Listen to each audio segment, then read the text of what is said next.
Hey Rasmanites, how you doing? Sorry it's been a couple days between videos. I've just been a little under the weather.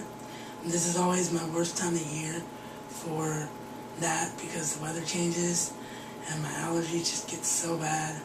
I'm actually on medicine right now. So yeah. I've also been busy with my other channel, the Rasman Wrestling. That one has blown up a little bit lately, and it also took 2 days to do the latest one on that because of upload issues.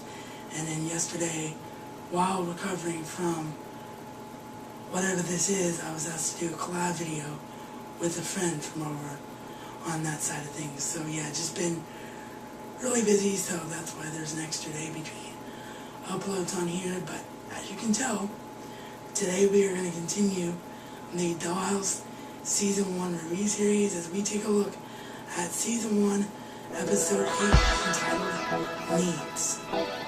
Today, on the Razman's Reality.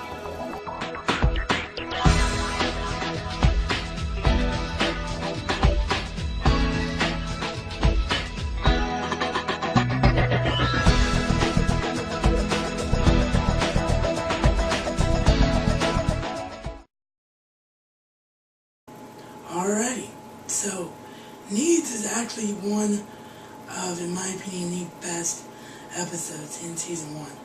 The premise of it is that the dolls awake in the dead of night and they have their memories back. A select few of them being Caroline, aka Echo, Victor,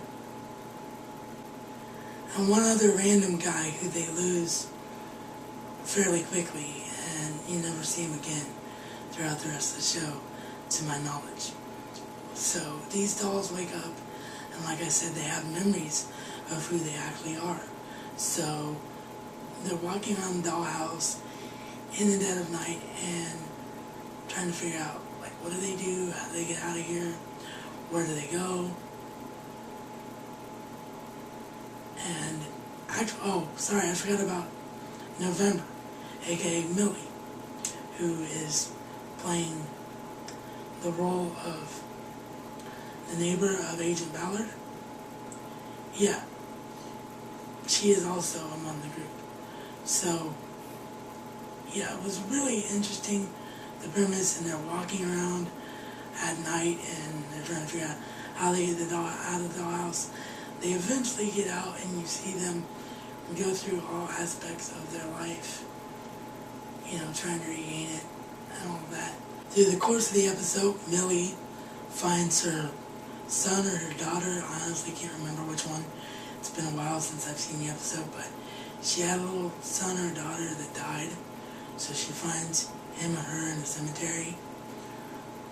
Caroline has memories of her and her crusade against the Awesome Corporation.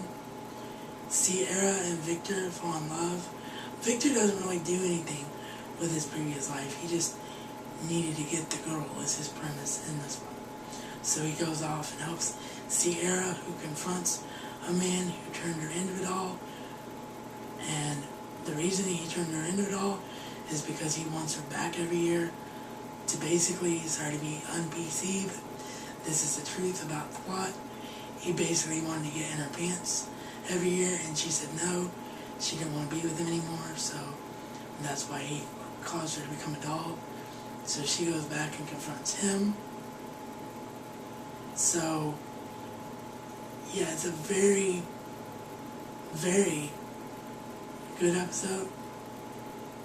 And the acting in it is very, very good. It's some of the best acting in the entire show. From Elijah Dushku, from the girl who plays Sierra, from the guy who plays Victor. I apologize for not remembering actors' names. I'll post the IMDb at the bottom in the description list. Or description box. Description list, sorry. Description box. But yeah, one of my absolute favorite episodes. And the way it ends, as you might guess, because this is only halfway through, or a little over halfway through, 2 episodes into halfway through of Season 1. So clearly the show hasn't ended. The dolls aren't figuring out who they are as of yet. So the way it ends was that a switch get flipped and their imprints go dead, and they all end up back in the dollhouse. And what this is just an annual test of emotional release, so that they can see what the dolls will do if they regain their memory, and also enable them to sort of erase their memories, because these were all dolls that had been fighting their programming before this. So they let them get their frustrations and their missions out, and then they wiped them blank again in hopes of getting their memories back to normal dollhouse level. So yeah, that's the idea, and like I said, really great episode, really great premise, one of my highly most recommended ones.